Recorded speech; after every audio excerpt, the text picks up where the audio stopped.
Woo! Utah Hockey Club gets the big win over the Philadelphia Flyers 4-2. And they looked good tonight. They looked real good. They handled themselves well in that second period, didn't they?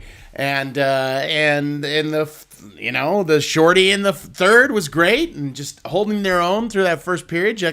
Jackson Stauber continues to be reliable in net for the team. You know, he's getting interfered with by Travis Konechny. That was an interesting call, but that's the way they're calling it this year. If they can take away a goal, they're gonna. Pretty much. So congratulations to the Utah Hockey Club. That's 2 wins in a row for the first time in nearly 2 months. So congratulations to them. And big win. Big win over the Flyers tonight, 4-2. Thank you for joining us here on After the Buzzer. My name is Keith Schertz. I run things around here at Hive State Hockey.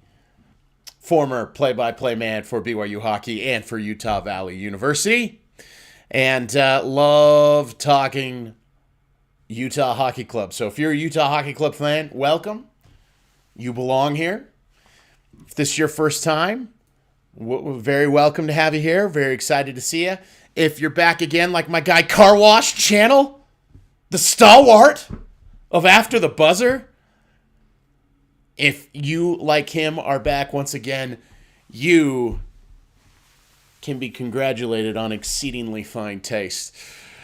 Utah Hockey Club gets the big victory over the Philadelphia Flyers. These are the sort of games that they need to start potting and getting together and finding a ways to win. They are playing pretty good hockey right now in terms of the way that they're defending and the things that they're doing in order to try to prevent goals getting on the board. I think Utah Hockey Club should be very proud of some of the improvements that we've seen with this team. And having that Buffalo and Philadelphia road trip come away with 4 points from those 2 games, that's a big deal. Now they head back to Delta Center to go play the Minnesota Wild and Kirill Kaprizov. So really a fantastic effort. They had a little bit of everything. But again, they are continuing to drive offensive opportunities by getting the puck to the net. That is how they are generating so much of their offense that just, when they're stagnant and things aren't happening, it's always because they're not just driving to the net and they're not finding ways to generate on the rush. Michael Carcone comes in on the rush on the far boards, sends it to the net, gets a nice deflection off of the skate of Rasmus Ristolainen for the Flyers, finds a way to the back of the net. That's great. Sergachev, he sends in a shot from the point. Valimaki is in front of the net, gets a little touch on it. It goes into the back of the net. Maybe it went off of Sean Couturier. We'll see what the official ruling is, but I think they're probably going to leave it with Valimaki, his first goal of the season. Logan Cooley on the power play. They enter the zone with speed and on the rush. It gets over for Keller, who finds Gunther, who's skating hard deep, and then that quick pass to the front of the net. Logan Cooley. Ooh! That was so nice. So nice. I loved the Logan Cooley goal. When the 2022 draft came around, I thought Logan Cooley was probably the best player in that draft. And I'm grateful that the Canadians and the Devils decided to pass on Logan Cooley. He continues to develop his game, his 7th goal of the season. And he is, if he can start defending the way that it's starting to come along for him and stuff, he is going to be such an important piece of this franchise for so long. And that quick move in front of the net and beating Sam Ersson, it was really quite a great goal. And then lastly, Kevin Stenlund just being clinical. I mean, Morgan Frost with the I haven't seen a guy miss a puck like that in a pro game in a long time. Drysdale drops the puck off. Morgan Frost missed it entirely for the Philadelphia Flyers. Kevin Stenlin's there to jump on it, and Stenlin did not make a mistake on the shorty. So they score with the power play. They score shorthanded. They're able to score tonight. Basically, every single time they score because they're on the rush. It is not because they're working within the overall system of the offense. They're finding a way to generate opportunities for themselves by just going to the net, getting to the net, and getting those things going. So really an exciting way to watch the team kind of come together. They are playing hard. They're skating hard. And again, when you drive the net, a lot of great things can happen for your team. So they deserve this one. They outplayed the Philadelphia Flyers tonight. They gave a better effort. I thought that Jackson Stauber was really solid. He made a couple big saves where they needed it. They gave up a lot of opportunities tonight where maybe it could have gone sideways on them, but they were able to find a way to hang in there and stick with it. So they generate 25 shots. They give up 24 shots. I mean, it was relatively equally played, but again, the quality of the shots by Utah Hockey Club were just a little bit better. Both teams had a goal taken off the board, and so yeah, that's how it goes. I think that rule is probably going to get reevaluated. Goalie interference and wiping goals off the board. I don't know that one that got taken away from the Flyers with Travis Konechny was much of anything, but that is certainly the way they're calling that this year. So at least there's some consistency on that. But yeah, so loved the effort. Loved a lot of what there was to see tonight by the Utah Hockey Club. I thought that they were really good in terms of the way that they decided to try to attack, to get through the zone, and to pounce on the opportunities that they had. The two goals that they gave up, the one to Farabee was, again, that's the other team doing this sort of thing that I'm praising Utah Hockey Club for. Flyers were just getting to the net. Farabee's crashing the net. Puck was able to kind of come through, and Farabee was able to dunk that home. And then the other one came by virtue of the system, and you just don't typically see those sort of things kind of work out. But Tippett went down low. He got beneath. He contracted the defense in. Then they were able to get out to the point, contract that defense back out, then drive to the net with a little bit of extra space. Tippett had space near the top of the circle. He just made a really nice shot and was able to score. Those are the ways that you can score on the Utah Hockey Club when it's 5-on-5 and their defense is really established. Is you gotta contract them in, and then you gotta go out towards the blue line, and then you gotta go back in, and you gotta do that to the defense. They were able to do that. That's how they were able to get that goal. So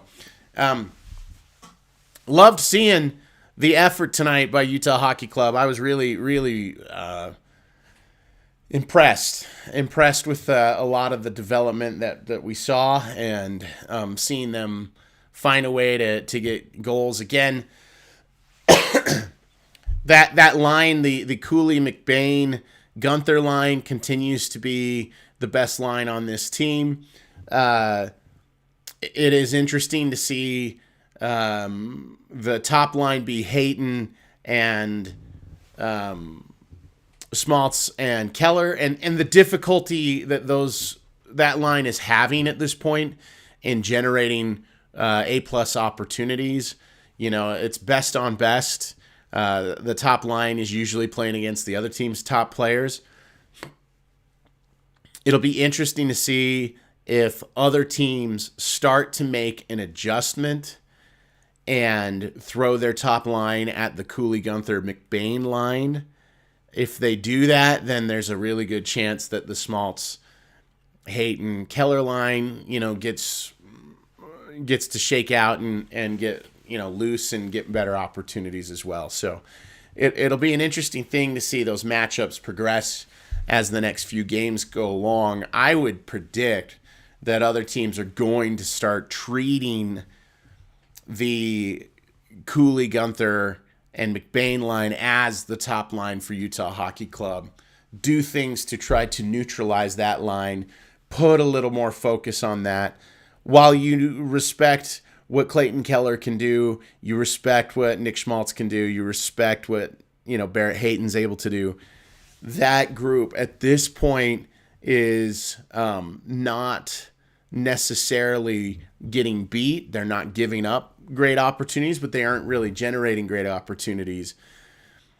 But that second group is really tilting the ice and creating some momentum for Utah Hockey Club. So I think that other teams are going to start adjusting. I think you're going to start seeing that matchup made, and especially in road games where the home team gets the last change on the ice. I do think that there will be more done to try to put pressure on Logan Cooley and Dylan Gunther and have them have the challenge of taking on the top line. So that's one of the things that I'd look for in the next game against the Minnesota Wild. I think you're going to probably have opportunities to see the Kaprizov and Boldy, go against Gunther and Cooley, and I think it'll really stretch that group. But again, Logan Cooley continues to develop defensively in a very nice way.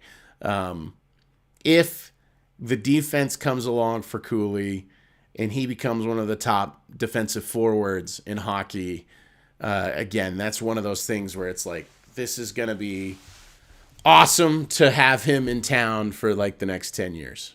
I just think that he's special player. So like seeing that, like seeing him develop his game and come along in those ways. So pretty exciting stuff.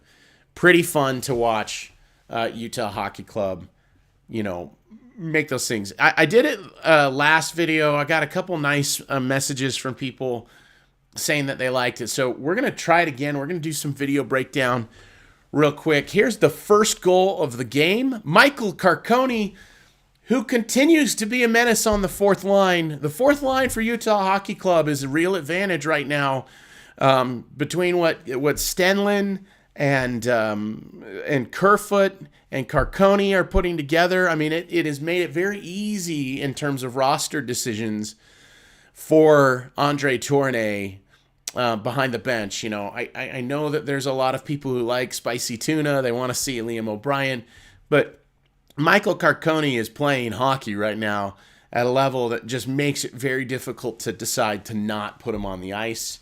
He's doing all the right things on that fourth line. He's skating his guts out, and then he's just driving the net and creating havoc and opportunities, and it's resulting in goals. So if he's giving you all those things, you're going to continue to see Michael Carcone play plenty. And, you can't forget, this is a guy that scored 20 goals in the NHL last season. He was the leading goal scorer in the AHL one season. So he has had some monster seasons, really productive seasons.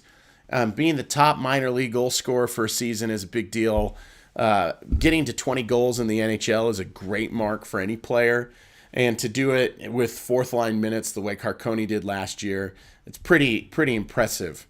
So I don't know that he'll get to 20 this year. He'd really have to heat up. But I will say that Michael Carcone continues to be a really strong threat for the Utah Hockey Club. So let's take a look at his goal. This is just purely putting the puck on the net. There's not much to it. He comes through the neutral zone. He's up here on the far boards, right wing boards. He's coming into the zone, but he is getting through with speed.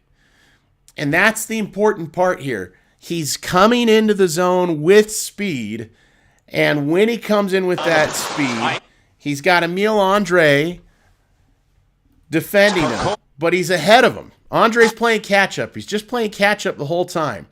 You can see he's got the space, but the good thing that Emil Andre does is he does not let him take the middle of the ice.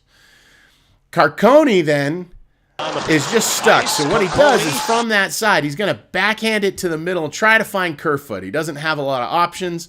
If he tries to go behind the net, he can be canceled out by Emil Andre. So he's just gonna throw the puck towards the net. It's the best option. There's a chance something good's gonna happen. And what does happen is he backhands it in. Ristolainen has his back turned to the play. He doesn't know where the puck is going to be. But that's okay. I mean, technically speaking, Risto right here in front of the net for the Flyers, he's doing the right thing because you play the man, not necessarily the puck. He's taking away Kerfoot, but in this instance, because he's looking the wrong way, puck comes in, hits his skate, goes between Erson's legs, and it's in the net. So Carcone's rewarded for just doing the right thing. It's skating hard, it's coming into the zone hard, and finding an opportunity to score the puck. So here he comes again, up against the boards. Backhand to the middle, hits Risto in the leg, goes between the legs of Erson. And that is a goal for the Utah Hockey Club and Michael Carcone, his second on the season. And the quick look he took just before maybe it didn't go 5-hole. Maybe it got a little air under there. But regardless, it went off the skate of Ristolainen and found its way into the back of the net. And that is a goal for Michael Carcone. And since we're playing the Philadelphia Flyers, I think it's accurate to take a moment and say, better slip with foot than tongue. And that is Michael Carcone's quote for this game in honor of the great Benjamin Franklin. Better slip with foot than tongue. All right, so that is the Michael Carcone goal, and it's pretty simple. I mean, that is pretty simple. There is not a lot of sophistication to that. That is just making the right play. It is just going to the net. You had no options. You could try to continue to possess the puck. He could have gone behind the net if he wanted to, but he probably would have been checked at that point, and then they're on the forecheck, and then they got to try to get the puck out. Sometimes you get a little puck luck. You throw it to the net, and you get a little puck luck. It goes off of Risto's skate into the back of the net. So pretty good stuff from Michael Carcone there. Really pleased for him. Really pleased that he was able to find a way to get a goal there. So like that one. Let me see if I can pull up yet another clip for us. This is Juuso Valimaki and his goal tonight, his first of the season. And so here we go. We're going to start with the play here. We'll just let it run out. So puck comes. It's up on the top side here, okay? So, and it's Logan Cooley. And Cooley's just going to leave it in the zone. And I like this play. Too frequently, Utah Hockey Club is getting the puck at this spot and then seeing a player down here and trying to make a seam pass across the way and get it to their defensive player. The problem is that pass can create a breakaway opportunity, an odd man rush. If there's an active stick and it's taken here, I think that's Konechny. If Konechny gets a stick to that, you've got down here Owen Tippett. You got a lot of speed, and they're coming down on Juuso Valimaki. So I think the right play is made here because Cooley just tries to dump it deep into the zone, and he's able to find his teammate in deep. That's the right play. It gets the puck away. It's not creating momentum towards your own net. This is a play that we see all the time, and it's not the worst offender on this is Matias Michelli. But this part of taking the puck and just setting it back down deep, that is the right play by Cooley. So Cooley does that. Now we're possessing the puck. That's great news. McBain takes it. He gets it to the point. He gives it to Sergachev. Now, while all that's going on, look at where Valimaki is moving. Juuso Valimaki sees that circumstance. He sees Cooley leave the zone. He knows Cooley is back, so he can come forward to the net. So he does. So that's great. Sergachev has the puck. He's got space. He has scored 7 goals this season. Sergachev takes a shot towards the net. They score! And there is Valimaki in front, and he is pumped. Look at how pumped he is. Here, we'll watch this one more time. Shot comes in. Valimaki. Yeah, he's happy. I scored a goal, my first of the season. We're 27 games in. I got my first goal of the year. Congratulations to Yosio Valimaki on his goal. He gets it by Sam Ersson. One more time. From Schmaltz.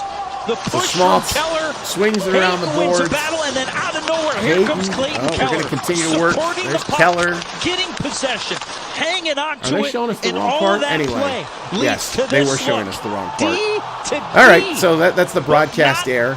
But this is the main thing though, that we're looking at. Let's move past that. That replay is not part of the goal. Here we go. Sergachev, and yeah, a little touch there by Valimaki. Maybe it was touched by Couturier, the captain of the Flyers. But it finds its way past Sam Ersson. I think they're going to leave that as a goal for, it might become Sergachev's goal. It might be. They'll look at it, and it can change later on. But for now, let's hope it's Yoso Valimaki. He really celebrated like it was his first. But not in the traditional way at the there's blue that line. shot in the jump. Shot by Sergachev. Tip at the net from Juuso Valimaki. So Valimaki, he gets his goal. And again, that is just nice, simple hockey, going to the net. And our friend Ben Franklin can weigh in on this one as well. Hide not your talents, for they... Oh my gosh, it's really small on my screen. Let me try this again. Hide not your talents, they for use were made. What's a sundial in the shade? So we've been waiting for Valimaki to get involved on the offensive end. He gets his first goal. Hide not your talents, they for use were made. What's a sundial in the shade? Congrats to Yoso Valimaki on his first goal of the season against the Philadelphia Flyers. You got to love that. So, yeah, Valimaki. And again, just getting rewarded for making the right solid calls. Cooley does a great job. He doesn't go cross ice. He doesn't try to get D to D. It potentially is taken away in that circumstance. It's not D to D because he's not a D. But making that pass cross seam on the blue line, that is such a dangerous play. It is something that is done way, way, way, way, way too often by this group. He doesn't do that. He decides to get the puck down low. He finds McBain. McBain then, again, contracts that defense in, sends it back out to Sergachev. Sergachev has space. He sends it to the net. That's the right play all the way. And then Valimaki, great job seeing that Cooley was dropping out of the zone. He could come forward. He had coverage there. And then he goes to the net. He's rewarded for that. You're creating pressure on the goalie. As you send the puck to the net, you create opportunities for yourself to create goals in that way. And so Valimaki, he goes to the front of the net. That shot is put in by Sergachev. He gets a little touch on it. That's so hard to save as a goalie. Those deflected goals, those are so hard to deal with. It gets by Ersson, and that's a goal. Could be off of Couturier. It's maybe a chance, 2 goals off for the Flyers on themselves in this one. But you gotta like seeing that go into the back of the net for Yoso Valimaki. Happy for him. Happy he was able to get his goal. All right, let's watch the best goal of the night. Huh? Let's talk a little bit about the best goal of the night by the franchise, Logan Cooley. And let's just take a look at the greatness of Logan Cooley on this awesome breakaway power play goal. Let's cut to that. So here we go. Sergachev has the puck down here. They're on the power play, 59 seconds. They just cleared back out of the zone. Logan Cooley's down here at the bottom of the ice. This is what he likes to do. He lurks. He gets by the blue line. He does not come into the zone with a lot of speed, but I want you to pay attention because I watched this live, and when I saw it live, this thing that triggers in Logan Cooley at the bottom, it's awesome to see. Center ice. Sergachev is realigning himself. He's waiting for his teammates to get back out into the neutral zone. They finally clear. Gunther's last one to finally come out. There's the pass. Right now. Keller's in, and he's going to just dump it in deep. Again, I like this. This is where good things happen. We're not trying some fancy cross-ice pass. We're not trying to get it back down to Logan Cooley or to Nick Schmaltz and get it through sticks and legs. He's just going to put it down low. That's the right play. Okay? Again, Utah Hockey Club, their players, for whatever reason, love to make a cross-seam pass as soon as they get into the blue line. That is bonkers to me. But they do that. They drop this deep now this time, and it pays off. Gunther has it. And there's Cooley right in front. Oh, baby. And I'm going to tease you a little bit. But look at the speed when he sees this motion, when he dumps it up to this top side. Sergachev dumps it up to the top side here. 1, 2, 3, 4. Cooley sees that nobody's watching him. They're all watching the puck. And they're all skating to the puck. They're moving that way. And watch the way that Logan Cooley fires. Stick of the captain. He's go right now. Gunther to the front. Oh, baby. Scored. Love that. Love that. And Gunther does a great job finding him. But so much of that is Cooley standing here and sees Sergachev's going top side. As soon as he sees 4 backs turn to him, watch Logan Cooley go. He's like, nobody's watching me. That is a dumb thing to do. Logan Cooley, he's off. He's to the front of the net. Scott Lawton can't get there in time. Sam Harrison's got no prayer. Gunther finds him. Silky smooth. Bring that in on the forehand. Get it onto your backhand. Lift it up over that kick pad. And it's in the back of the net. Power play that goal. Is gorgeous. And it's work. 3-2 Utah. And it's all set up by being smart in that neutral zone. He sees the 4 jerseys turned away from him. And Logan Cooley just pounces on that opportunity. He's like, that is all I needed to see. And the puck's in the back of the net. It's so good. And the pass is really great by Dylan Gunther. Just over the pad. So that is a great job by them. One more time, I just watch the pounce again by Logan Cooley. It's the exciting part. 4 jerseys looking the wrong way. Go! He's feeling it right now. Dylan Gunther to the front. Yes. Oh, what a goal. Terrific job. Terrific job. Be what you seem to be. Be really. And I love that for Logan Cooley. First of all, I love the quote. Good old Ben Franklin. He was holding it down in the Poor Richard's Almanac. What you seem to be really. And that is what our friend Logan Cooley gets as his Ben Franklin quote for the night. What you seem to be really. He seems to be the franchise. He seems to be the sort of player that can change everything for a team. And in year 2, he is not having a terrible sophomore slump. He is actually adding to his game. He's getting better. One of the interesting stories is that a lot of players in their second season are having a little bit of a tough go of it. Not so for our friend Logan Cooley. He's coming along.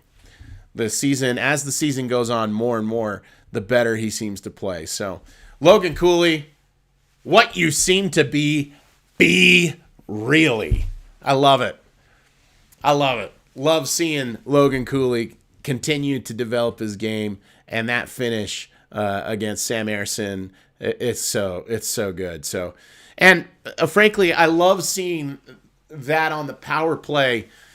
I like seeing that they're getting an opportunity like that, and they're not just holding up, but they are working the puck down low. They are driving to the net. They're finding an opportunity. They have a man advantage. They don't just need to set up in the umbrella and have 3 stationed, one in the middle, one on the top of the circle, the other on the top of the circle, one guy in the slot, and one guy down low, maybe even behind the net. Like, they set that up. To me, it's not been that effective. It's certainly not that interesting. They're not developing a lot of great chances with that. So it was really heartening for me to see that motion where the puck got cleared, but it didn't get all the way out. Sergachev held onto it. They moved quickly into the zone. Keller doesn't go cross ice as soon as they get into the zone. He doesn't get on the blue line and try to do cross seam pass. He just rings it off the boards, gets it to Gunther. Gunther's got his eye on and finds a beautiful pass to the sprinting right to the front, Logan Cooley. And they're generating a rush opportunity on the power play when the puck only made it back to the red line, only made it back to the half ice. It's awesome. To create a rush opportunity in only half of the ice is not necessarily the easiest thing to do, but it is a good development. And if they can create more opportunities where they're attacking the net and coming in with speed on the net on the power play, I think you're going to see even more goals on the power play. So I think maybe they're finding something there. Tonight when they were on the power play and they got into the system, it didn't go well. In fact, I liked Philadelphia's opportunities when they were shorthanded better, but Jackson Stauber did a great job of stopping those pucks. So, I was really pleased with the way that went. And then the icing on the cake, the 4th goal of the night was Kevin Stenlin's, and there isn't much to say about it because it's mostly a blunder by the Philadelphia Flyers, but hey, it's still fun to dwell on people's misery, so let's do it. So Erson's got the puck behind the net for the Flyers. They are on the power play. So Utah Hockey Club is short a man here. That's why Kevin Stenlin's on the ice and patrolling. Here's Jamie Drysdale. He's carrying, he's looking behind him, and he's going to drop it off to Morgan Frost so they can try to get through the neutral zone with speed. This is not a hard play. He drops it off. Puck is stationary. And I mean, he just misses it. Morgan Frost tries to come through with speed. You come up with a huge 20 seconds. Misses it. Just misses it. And look at this. Kevin Stenlin's like, I'm ready for that, baby.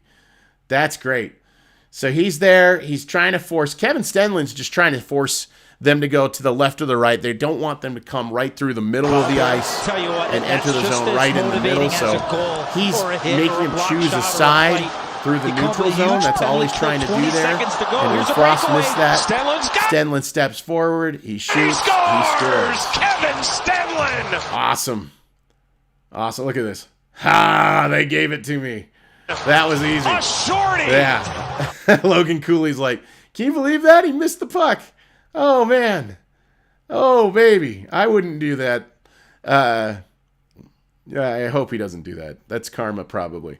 But here comes one more time. Leaving it. Huge play. Still 20 seconds to go. Here's a break. Stenlin grabs that baby. Got it, and he scores. Zing.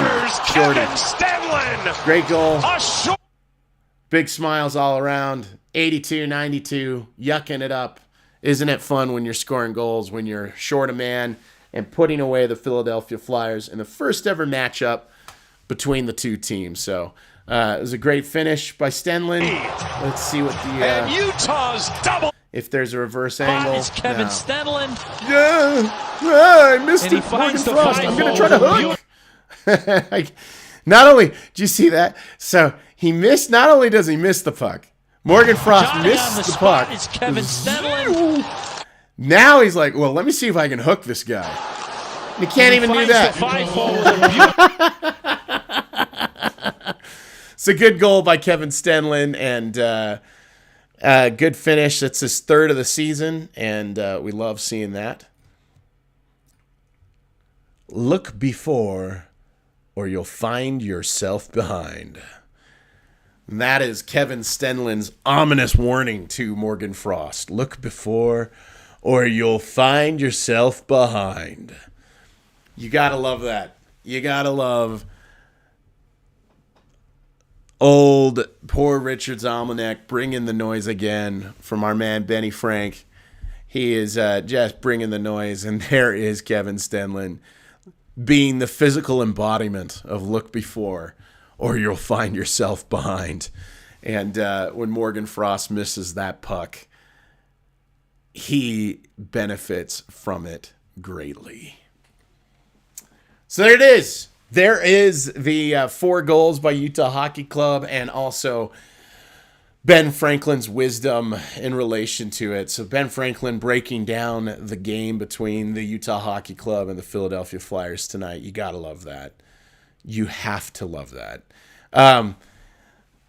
Just want to take a second while we're watching. If you're watching and enjoying this with us, we appreciate it. Obviously, I'm happy to interact with you via the chat. If you have thoughts or questions or ideas to share, I'd love to see it. My guy Car Wash Channel's bringing the heat. A little hearts, 100% action in the chat. That'd be great. Give a little thumbs up to the video if you've enjoyed this content tonight. If you've had a good time with it, with me, I'd appreciate that. Also, subscribing to the channel if it's your first time around. If you are a regular, I cannot tell you enough how cool that is to me. I take that seriously. I hope to bring you stuff every single time that I'm on to make it fun for you to follow the Utah Hockey Club.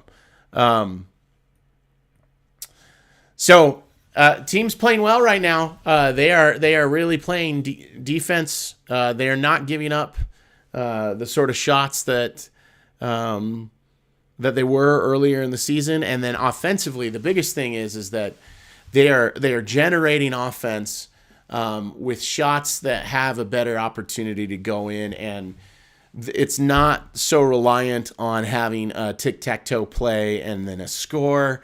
It is really reliant on effort level.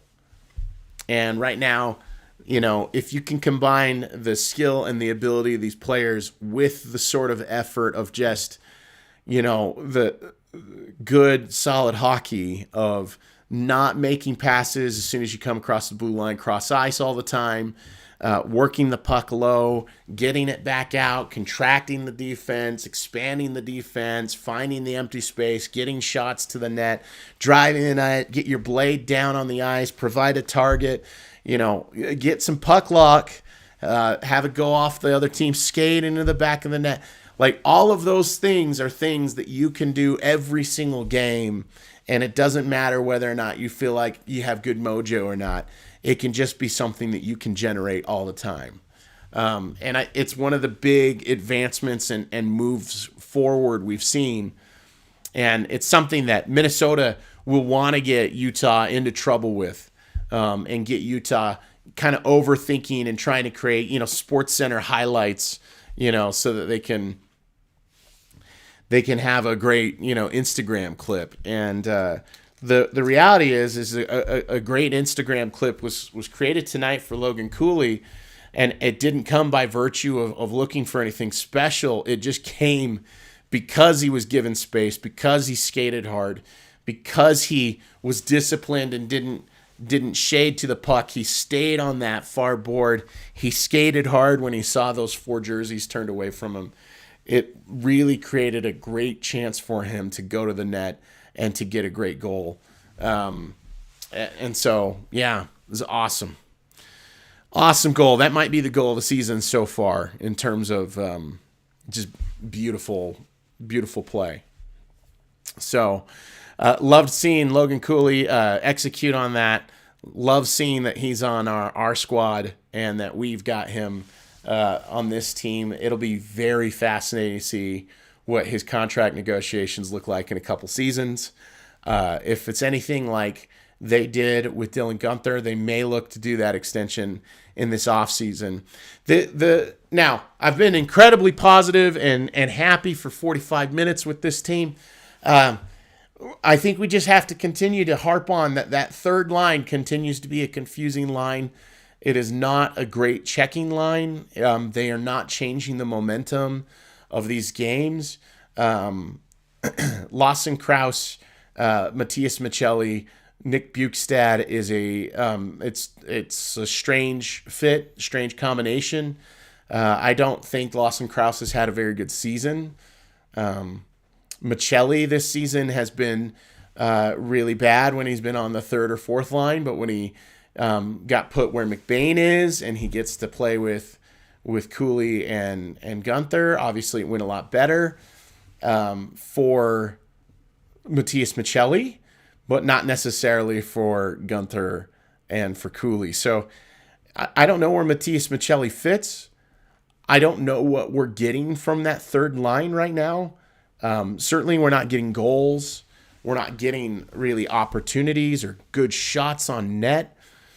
And it's not necessarily canceling out the other team's opportunities as well by having good, solid, checking structure. It really is that minute that group goes onto the ice, there is this slowdown, this kind of reduction in momentum that the Utah Hockey Club maybe was building, through the fourth line bleeding in the first line who carried it over to the second line. Then you put that third line in, and it kind of kills that momentum. So that'll be something that they'll continue to have to try to solve as the season goes on. For me, I have talked about this on previous streams, but if you weren't with us on that, this season, Kerfoot, Bukestad, Carcone, Mata, Cole, for all the skaters on the ice, those are the guys who are on expiring contracts. And usually when you look at players with expiring contracts and they're playing pretty well, you could potentially trade them to a team and get a nice draft pick back for one of those guys. Like, for instance, Alex Kerfoot at this point, as good as he's playing and as nice as he's been on that fourth line, when the trade deadline comes up, when the time comes, that'll be an interesting thing. The team will have to evaluate where they are in the process. This, according to Bill Armstrong, is not the season that they're super concerned with having a competitive, hard, deep in the playoff run kind of team. Kerfoot could be traded to a team like that, could be very valuable to a team like that, and we could potentially get like a second round or maybe even a first round draft pick for Alex Kerfoot's services for the second half of the season. I think that's something to look at. Nick Bukestad is another guy who's expiring. You'd like to see that going. If Carcone can be somebody that starts driving goals in the back of the net, he could be somebody that, could be a nice depth player on a team that is trying to contend at this point. Oli Mata on the blue line. I actually think I need to look up the rules on that because he was already traded earlier this year. So there's a chance that that's not on the cards. And then Ian Cole also, he's expiring. So if another team needed kind of that veteran presence on their blue line, there's a chance to potentially move him. The real piece here is Alex Kerfoot and maybe Nick Bukestad. But we need to see Nick Bukestad produce and have moments where things come together for him. Maybe playing against his hometown team, playing against the Minnesota Wild, maybe he'll get a chance to score against them, and having those vibes come along, maybe that'll be a spot where he can get his numbers going and kind of help his narrative as it relates to the second half of this season. So long way to go. Trade deadline's in a couple more months, but I do think it's worth the thought process at this point to consider. With the third line being so goofy, with a couple players that are coming around, I liked what Josh Doan gave this team.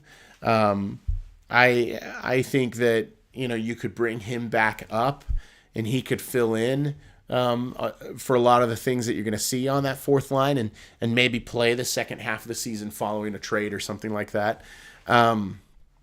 But I do believe that we're going to see some churn there, and we're going to see some trades that are going to occur with that group. It's Bukestad, Alex Kerfoot, Michael Carcone, maybe Oli Mata, and maybe Ian Cole. The other one is if everything was really, at this point it would be quite surprising, but technically speaking, Karel Vejmelka is also an expiring free agent. He'll be an unrestricted free agent that's coming up. So he's got a contract coming to him. If he continues to play as well as he has been, he's going to get paid pretty nicely.